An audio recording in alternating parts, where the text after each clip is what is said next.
What's going on, guys? This is Sam, and rather than doing another iPhone update video, I wanted to take a break from that and give you a complete overview of pretty much everything we know about all the 2018 iPhones that Apple is preparing to release this year. As always, I want to preface by saying that if you want to read about anything that I'm talking about in this video, please check out the sources down below. Obviously, none of this information is organically mine. All the tech YouTubers are basically working off of the same information. So I'll leave all of my sources where I got my information down below. Go ahead and check them out and support the people bringing this info to us. So in regards to the iPhone line, what is Apple preparing to release this year? Well, they are actually preparing to release 4 new iPhone models. I want to talk about 3 extensively in this video. The 4th model, the outlier here, is the rumored iPhone SE 2. I've talked a lot about this phone in the past. We've heard some reported specs for it. There's a big split right now between whether or not the iPhone SE 2 is going to have an iPhone 10-like design with the bezel-less display, a notch, Face ID, or if it will be retaining the original iPhone SE/5S design, and we don't know yet. So rather than talking a lot about the iPhone SE 2 in this video, I want to focus on Apple's flagship, more premium, more expensive models in this video, the ones that most of you are probably interested in purchasing. But if you do want to learn more about the iPhone SE 2, go ahead and check out this video up in the top right-hand corner of the screen. Let's go ahead and get started with what Apple's planning to release this year. The big models, we're talking about 3 flagship iPhones. There's going to be a lower-end, more budget-friendly model, second-generation version of the iPhone 10, and then an iPhone 10 Plus. And the iPhone 10 Plus will, of course, have a very large display on it, just like the jump from the iPhone 5S to the iPhone 6 and the 6 Plus was a pretty big deal. And of course, we will jump into all the specifics in just a little bit. A good place to start with all the 2018 iPhone rumors is with what the devices are going to be called, just so we can sort of get on the same page there. And I'm actually wondering that just as much as all of you are, because no source has conclusively said this is exactly what these phones are going to be called. This year, or I should say last year in 2017, Apple chose iPhone 8 for the 4.7-inch model, iPhone 8 Plus for the 5.5-inch model, and then iPhone 10 for the super premium 5.8-inch OLED iPhone. And that worked out pretty well. I feel like there's a really good way to differentiate those models. The 10 signified like something more premium, or the X character that's a Roman numeral, and the iPhone 8 and the iPhone 8 Plus were just more marginal but good upgrades for the LCD iPhones. This year, one source predicts that the cheaper iPhone that Apple launches that will have an LCD screen is just going to be called iPhone, while Apple will be retaining the Roman numeral 10 or the X character to signify more premium models. And I want to get started right now by talking about this cheaper iPhone, because I think that's the most interesting phone coming this year. So starting off with this lower-end iPhone that Apple is releasing, Apple's going to build this phone with premium features but with cheaper materials. So rather than an OLED screen like on the 2017 iPhone 10, this phone, like the iPhone 8 and the iPhone 8 Plus, is going to have either a 6 or 6.1-inch LCD screen. But it's going to have some really cool technology built into this, actually called MLCD Plus technology, like what's currently found on an Android phone known as the LG G7 Thin Q. And this is interesting because the screen is actually able to get brighter, but it uses less power. I think the LG G7 Thin Q screen can get up to 1,000 nits, which is insanely bright and a lot brighter than the screen on even the iPhone 10 can get. So that would be some really cool technology there. The 6.1-inch LCD iPhone is also going to have a bezel-less display, just like what's found on the iPhone 10, where the screen goes from the top corner to the bottom corner, and it could have a smaller notch. We're not really sure just yet, but inside of the notch, of course, we're going to be getting Face ID. Last summer, the big debate was whether or not the iPhone 10 was going to have Touch ID embedded in the screen, or Touch ID Anywhere, or Face ID, and going forward in the future, Apple is not looking back at Touch ID. I have a really hard time believing that Apple's going to go back to Touch ID at any point in the future until maybe they can actually embed it into the display, because that technology is really cool, and a lot of Android phones are going that route. But this cheaper iPhone, as well as the second generation iPhone 10 and the iPhone 10 Plus later this year, they're all going to have Face ID, which is a feature that I really like, and if you give it just a couple of days, I think most people like it as well. However, this phone is not going to have 3D touch. We've heard this from a number of sources now, and this is really interesting because Apple doesn't generally take away features from iPhones year over year, but we're hearing that 3D touch will not be a part of this iPhone, which which for me is not that big of a deal just because I've liked 3D Touch. It is useful, and I do use it a lot on my iPhone 10 specifically, but it's not a necessity. Like, you can totally use the iPhone and have a really great experience with it, even though it doesn't have 3D Touch. On the back of this cheaper iPhone, we're going to be seeing one camera lens instead of two, just once again in an effort for Apple to cut costs from this device. And then the back is also kind of a point of contention for this iPhone. We heard a long while back, I think in November or December of 2017, that this cheaper LCD phone would have a metal back, which would be really weird just because, once again, you wouldn't get wireless charging with that. And it would kind of switch up what Apple's been doing. They've been transitioning to glass backs on all their devices, and it would be sort of like taking a step back in what I think is the wrong direction. So you wouldn't get wireless charging if that was the case.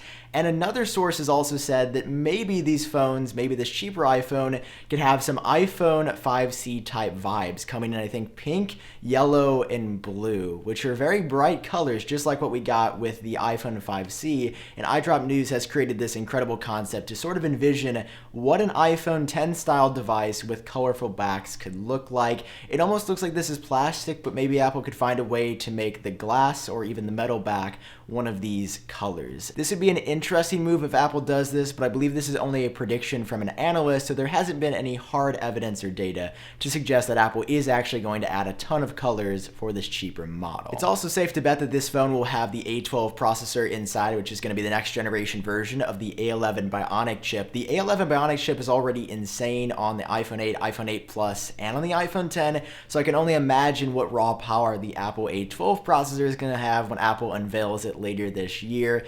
This phone's pricing is also up in the air still, just because we are a decent amount away from release. We've heard between $550 all the way up to $800 realistically, and usually it's going to fall somewhere in the middle. I really hope Apple brings down the price to around $650 or even $599 or $600. To me, $550 sounds like too good of a deal to be true for this phone, because this would, I think, single-handedly be the best priced smartphone on the market for the features you would get for $550. So probably $650, $700, like what Apple priced the iPhone 8 around, is a safe bet. One last feature that we've heard could be making its way to this phone is also dual SIM functionality, so being able to insert two SIM cards inside of this phone. But once again, one source says that it's going to be there, another source says that it isn't, so it's sort of 50-50 right now. With all those features for this iPhone in mind, the iPhone 10, the 2017 model that is available for purchase right now pretty much everywhere, is said to be discontinued. Because think about it, if you offered that phone for